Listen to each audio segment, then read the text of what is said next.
All right, everybody. Good late afternoon spilling into the evening here. And we've got a little bit more to talk about here regarding Devin Witherspoon. We've gotten some new information courtesy of Ian Rappaport.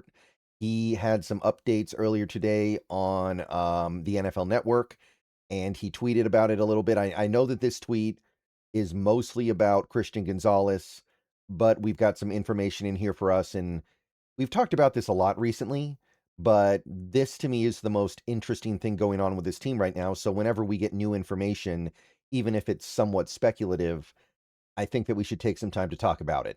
This video is sponsored by Prize Picks. So according to Ian Rappaport, as we all know, we've got two cornerbacks currently jockeying for a new contract from their respective teams, and one of them is a Seahawk. You've got Devin Witherspoon in one corner, and you've got Christian Gonzalez in the other corner, both first-round picks from the 2023 draft, and both guys are now trying to get paid. So Rappaport spoke a little bit about Christian Gonzalez, and what he basically said, just to kind of run down what he said as it pertains to Witherspoon, since that's what we care about. These two are obviously tied together. These two are obviously kind of joined at the hip when it comes to them not only getting new contracts, but being able to negotiate what that new contract is. Because both of these guys are considered to be among the best players in the league at their position. Both of these guys are at the very minimum top 10 corners, quite possibly both top 5 corners. They're very, very good. And when it's your turn to get paid in this league, and you are one of the top guys, typically you set the market, especially when you're young. You have upside to get better, and there's less fear of you slipping as a player. Like, this isn't a 30-year-old player who, yeah, he's really good now, but what's he going to be in 2 years? No, these are players that you figure, if anything, are going to be better in 2 years. So what Ian Rappaport said, and what he said to me indicates that things are moving in a good direction. Basically, what he said is that his understanding is that Devin Witherspoon is closer to his extension than Christian Gonzalez is to his. It is his belief that Witherspoon will get signed first. That's kind of the main takeaway from what he said as it pertains to Witherspoon. He did acknowledge the fact that both guys are kind of trying to jockey a little bit here, where whoever signs first might get a little bit less money, but one of them eventually is going to have to go for it, because if they play that game of chicken forever, then nobody ever gets signed, and obviously neither player wants that. So sounds like Witherspoon gets signed first, which is definitely good as far as we're concerned, because it should be a little cheaper. Now, what will the deal entail? And this is where Rappaport actually had some pretty interesting information. According to him, and you can watch the video clip on his X account if you want to, but what he said was essentially, let me make sure I get this right. Seattle has made an offer upwards of $30 million per year that would make him close or even possibly the highest paid corner in the league.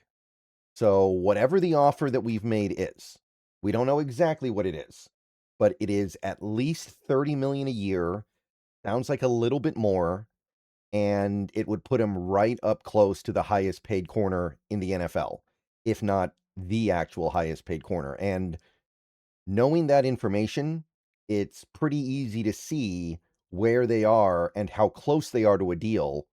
And as far as I'm concerned, it's good news. All right, guys, let's take a quick break here to talk a little bit about Prize Picks, currently the #1 sports pick app in America. The app is very easy to use. Check it out to my left here. You can do player picks, where you just pick more or less on a few player stats and lock in your lineup. Or you can pick teams, where you pick winners, spread, or total on any game or fight. The app is available in most states, including California, Texas, and Florida. Right now, they have a great offer. You can play your first $5 lineup and get $150 in lineups if you win. All you have to do is use code HMA when you sign up. It's a brand new offer, best time possible to get on the app. So get on over there and get to winning that first lineup. So remember, Prize Picks, code HMA. Download the app today, and remember to always gamble responsibly. So, pretty easy to do the math here. We offered him at least 30 million, maybe a little bit more.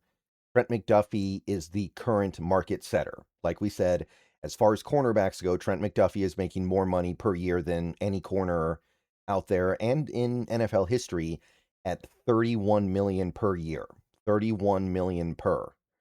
So, basically, the Seahawks are right up to where Devin Witherspoon is probably going to end up signing, meaning that this very likely gets done within, I'd say, the first week of training camp, which kicks off in just a few days here.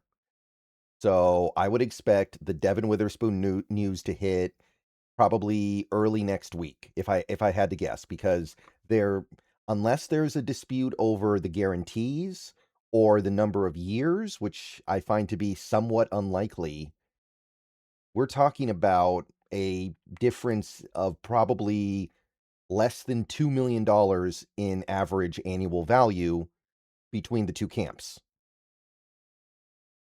And the reason why I say that is because I do believe, I want to be clear about something. I do believe that Devin Witherspoon is well within his rights to want to set the market and believe that he should set the market at corner.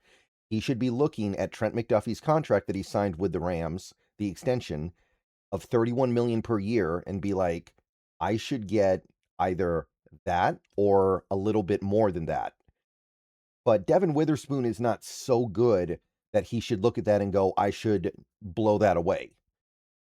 He didn't have a JSN like year. JSN kind of sort of, and I know it's a little complicated because of the 2 years left on their deals, but JSN did not, JSN kind of sort of blew away the market in that he got a deal that was a couple million more per year than the previous record holder. I think that was Jamar Chase. But that's because JSN had such an impeccably good year last year. He kind of had all the cards. You can't say that for Witherspoon. He had a very good year. Don't get me wrong. I'm not saying anything negative about him, but he missed 5 games with an injury. He had the one interception. He did have bad games. He did have bad moments, like the first Cardinals game. To a certain extent, the NFC title game against the Rams was not very good. So as much as he is a elite player, one of the best corners in football, and he deserves to set the market, I don't see anything there that indicates that he should wreck the market. So I don't believe, and I don't think that we're looking at a scenario where he thinks he can get 35 million a year or something absurd. He's probably trying to push up to about 32, maybe 31 and a half. Maybe he'd take the 31 and just say, I'm tied. I'm okay with that. I don't need to set it. I just need to be at it. But it's going to be somewhere around that 31 and a half to 32 per year. And based on what Rappaport said, the Seahawks have already made an offer that is basically there. Just probably a couple of just well, not a couple million dollars total over the duration of the contract. So this is very, very close.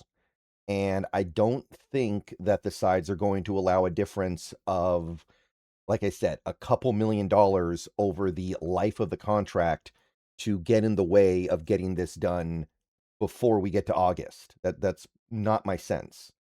Because I say again, this is just what you do. You draft a player, that player becomes one of the best players in the league at his position, and you pay him top of the market or very, very, very close to it. Maybe you can negotiate a situation where it's slightly less or the same amount as McDuffie, but you're not going to go way under where McDuffie was. You can try. You have a right to try, but I don't think you expect that to happen. And you go with wherever you land. And you're happy about it because it's expensive, but you're getting one of the best players in the league at his position and a guy that is extremely important to this team's success. So sounds to me like this is going to get done soon. And like I said, Rappaport indicated that after Witherspoon signs, Gonzalez will probably sign shortly thereafter. And maybe Gonzo gets a little bit more than Witherspoon because that's kind of how it works, but it's not going to be a significant thing. And they're both going to be happy.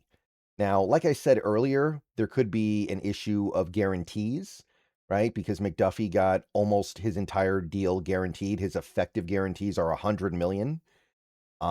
Maybe Witherspoon wants to best that as well. We've seen players get like 101 million because they want to break the record of 100, or sometimes they get like, I think Dak Prescott did this where he got 1 million more guaranteed on his contract than Deshaun Watson did because he wanted that record. So maybe Witherspoon's going to try to push that, or maybe, like I said, because he has 2 years left on his deal, that's where the Seahawks get a break. Maybe they only have to give him like 80 million guaranteed or effective guarantees on the deal because they're taking care of him earlier than McDuffie is getting taken care of. And the years thing is also notable because JSN got the 4-year deal. Witherspoon, you'd figure he gets the same 4-year deal, which is what I want. Maybe the player wants 3, so we can get back to the free agency market or renegotiation table ASAP. Because if you're Devin Witherspoon and you play a very physical style of football, you might be thinking, I want to be able to sign a third contract earlier than 3 years from now. I don't know what I'll be 3 years from now. If I can get back to well, okay, not 3 years from now, but it would be the 3 years plus, so it would be 5 years from now, actually. Maybe you're trying to accelerate that a little bit. Maybe you're saying, I want to renegotiate in 4 years because I want to be able to reset the market then before my body breaks down, because that is a real concern. So maybe there's something going on there, but generally speaking, I think these players are pretty happy to, I guess you could call it, lock in that long-term money rather than take chances on stuff like that. Because, I mean, especially for a guy like Witherspoon, the way that he plays, you could get injured at any time. You could have a serious injury at any time because he's such a physical player. So get the long-term money secured while you can. So I don't think the years are an obstacle. Maybe the guarantees are, but the guarantees could swing one way or the other pretty radically. So we'll just have to see about that. But this is going to get done, I think, in the next week. And if it doesn't, that would surprise me because, again, what are you grandstanding over at this point? All right, see you guys later. Go Hawks. Let me know what you think, and I'll see you guys soon.